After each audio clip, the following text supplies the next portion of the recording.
Welcome to Suku moral TV. एक बार फिर से वो जंगल सुमन की चीखों से गूंज उठा। लेकिन आज की रात सुमन की चीखों को सुनने वाला वहां पर कोई नहीं था। अगर वहां पर कोई मौजूद था तो वो था बस हरिया, क्योंकि वो अब एक भेड़िए में बदल चुका था। सुमन के बालों को पकड़कर खींचता हुआ वह जंगल के बीचों बीच एक जगह पर ले जा रहा था। अगली सुबह गांव में अरे भाई, पता नहीं क्या बात है। अपने गांव का हरिया किसान और उसकी पत्नी सुमन दोनों गायब हैं। दोनों का कोई अता पता नहीं। अरे कैसी बातें कर रहे हो भाई? ये कब हुआ है? अरे पूरे गांव में खबर फैली पड़ी है। कल रात को दोनों खेत की तरफ जा रहे थे, लेकिन लौटकर आए ही नहीं। तो हो सकता है अपने खेत पर होंगे। पूरा गांव ढूंढ कर आया है भाई। जानते हो क्या मिला वहां पर? क्या हुआ भाई? क्या मिला? बताओ हमें क्या मिला? अरे हरिया की पत्नी सुमन के कपड़े पड़े हुए थे। शरीर का एक एक कपड़ा फटा हुआ झोपड़ी के बाहर पड़ा था, लेकिन दोनों पति पत्नी का कोई पता ठिकाना नहीं था। अरे भाई, लेकिन उसका जो दोस्त है ना रामू किसान, उससे पता करके आते हैं ना। अब तक तो दोनों साथ ही खेत पर जाया करते थे। हाँ हाँ हाँ, हमें उसके घर जाना चाहिए भाई। चलो चलो वहाँ चलते हैं, चलो। वो सारे लोग रामू के घर पर पहुंचते हैं। रामू अपने घर के बाहर बैठकर हुक्का पी रहा था। आज सारे के सारे लोग टोली बनाकर मेरे घर क्यों आ रहे हैं? क्या कोई मर गया क्या भाई? अरे कैसी बातें कर रहे हो? तुम्हारा सबसे अच्छा दोस्त हरिया और उसकी पत्नी गायब है, और तुम यहाँ बैठकर हुक्का पिए जा रहे हो हैं? रामू ने अजीब नजरों से गांव वालों की तरफ देखा, जिसकी वजह से वो सब लोग डर गए। गायब है? अरे गायब नहीं है, मुक्ति मिल गई है। उन दोनों को मुक्ति मिली है। इस दुनिया में आकर हर इंसान पाप करता है, और उसे उसके पापों के लिए मुक्ति मिलना बहुत जरूरी है। अरे ये कैसी बहकी बहकी बातें कर रहे हो भाई? हैं? और इसका चेहरा अजीब सा क्यों लग रहा है? लगता है दोस्त के मरने का गम बैठ गया है। पागल हो गया है शायद ये पागल। ये बात सुनकर रामू जोर से चिल्लाते हुए कहता है, पागल मैं नहीं हूँ, पागल तुम सब हो। और ये शैतानी जंगल अब तुम में से किसी को नहीं छोड़ने वाला, सबको खा जाएगा। याद रखना मेरी बात। शैतानी जंगल? कैसा शैतानी जंगल? लगता है रामू पागल हो चुका है। हमें यहाँ से चलना चाहिए भाई। चलो चलो चलो। नहीं नहीं, आप लोग इनकी बात का बुरा मत मानिए। 2 दिन पहले हरिया के साथ खेत पर गए थे। जब से वहाँ से आए हैं तब से ऐसी ही बातें कर रहे हैं। भगवान जाने ऐसा क्या देख लिया उन्होंने, खेत में कुछ भी बड़बड़ाते रहते हैं। लेकिन गांव के लोगों ने कमला की कोई बात नहीं सुनी। वो सब वहां से चले गए। तभी रात धीरे धीरे ढलने लगी थी।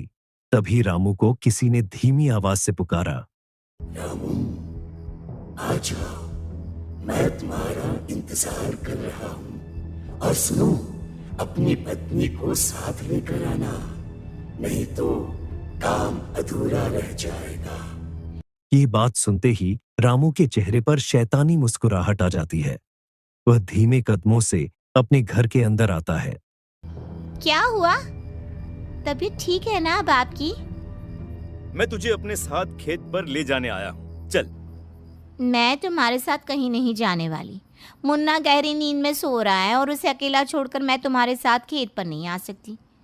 वैसे भी तुम्हारे उन खेतों में भगवान जाने कौन सा राक्षस घूम रहा है, मुझे तो डर लगता है। रामू गुस्से में दांत पिसता अपनी झोपड़ी से बाहर आ जाता है, और कमला गहरी नींद में अपने बच्चों के साथ सो जाती है। तभी अचानक रात को रामू की झोपड़ी के ऊपर एक साया वही गाना गुनगुनाते हुए घूमने लगता है जो हरिया के मोबाइल में बजा करता था।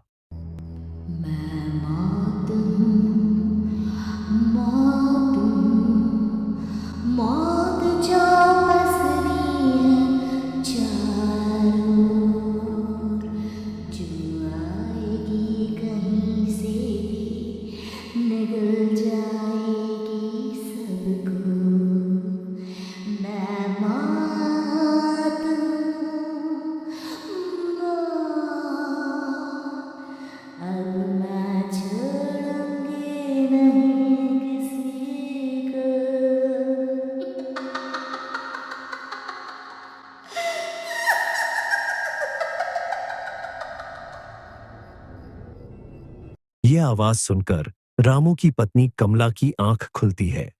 वो देखती है कि उसका मुन्ना अपनी जगह से गायब था। सिखाते हुए बाहर जाती है। वहां पर देखती है कि रामू ने अपने बच्चों को एक पेड़ से उल्टा लटकाया हुआ था। बच्चा चिक चिक कर रो रहा था। वहीं दूसरी तरफ एक काला साया बच्चों के ठीक नीचे आग जलाकर हैवानों की तरह नाच रहा था। छोड़ दो मेरे बच्चे को। अरे क्या कर रहे हो तुम? शर्म नहीं आती तुम्हें? अपने ही बच्चे को इस तरह मौत के हवाले करते हुए। अपना बच्चा? किसने कहा ये मेरा बच्चा है? अरे ये तो उस रामू की औलाद है, इस गांव के किसान रामू की, और मेरी दुश्मनी इस गांव के हर इंसान के साथ है। क्या? कैसी बात कर रहे हो तुम? और ये औरत कौन है? ये मेरे बच्चे को खा जाएगी। तभी अचानक से उस साये ने एक बेहद खतरनाक दिखने वाली एक औरत का रूप ले लिया और उसकी आंखों से आग निकल रही थी। सही पहचाना तूने। मैं तेरे बच्चे को खा जाऊंगी।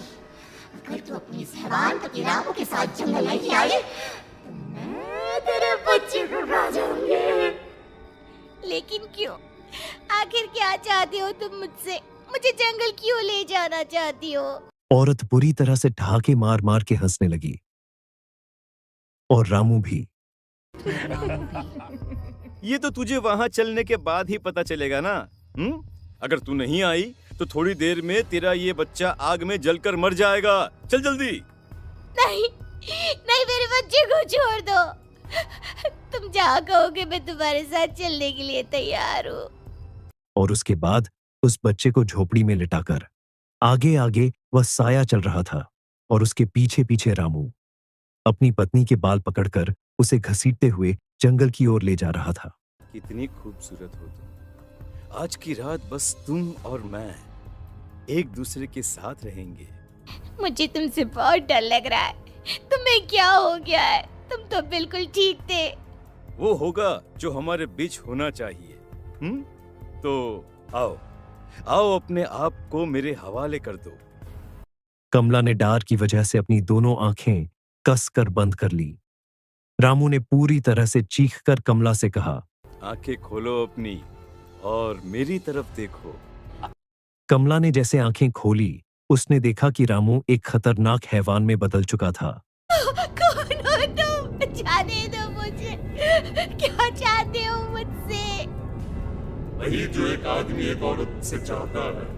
मैं तुम्हारा पति रामू नहीं, बल्कि इस जंगल का एक भेड़िया हूँ, और आज की रात तुम्हारे खून से अपनी प्यास बुझा जाऊं।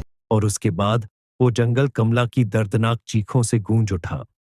अगली सुबह कमला के कपड़े भी जंगल में उसी तरह पाए गए जैसे कि सुमन के पाए गए थे। इस घटना के बाद पूरे गांव में दहशत का माहौल था।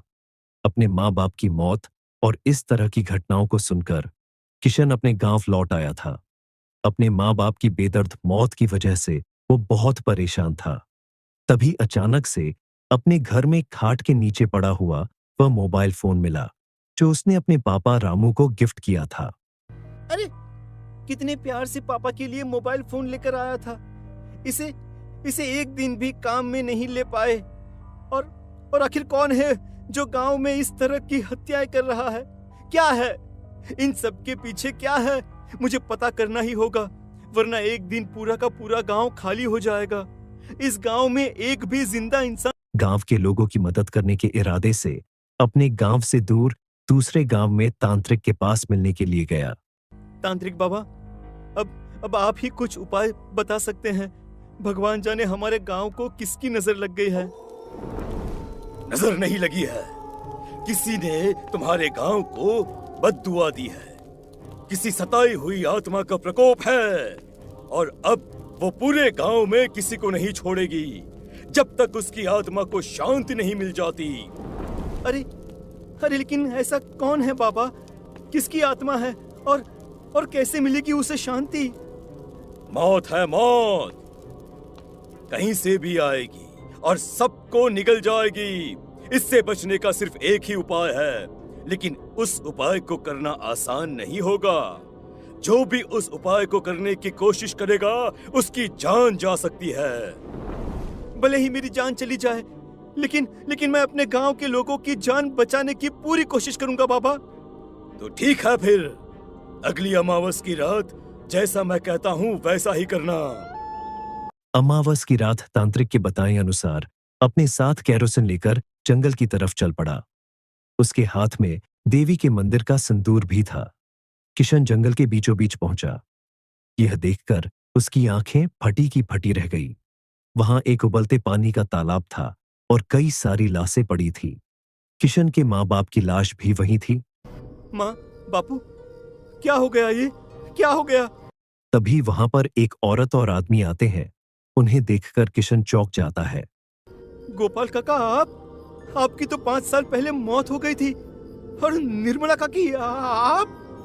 हाँ, मौत तो हो गई थी, लेकिन तुम ये नहीं जानते कि हमारी मौत कैसे हुई थी। क्या क्या कहना चाहते हैं आप? कुछ नहीं, बस ये जान लो कि अब इस गांव में कोई जिंदा नहीं बचेगा। लेकिन क्यों काकी? क्योंकि 5 साल पहले इन गांव वालों ने मुझे डायन बताकर पत्थर मार मार के मार डाला।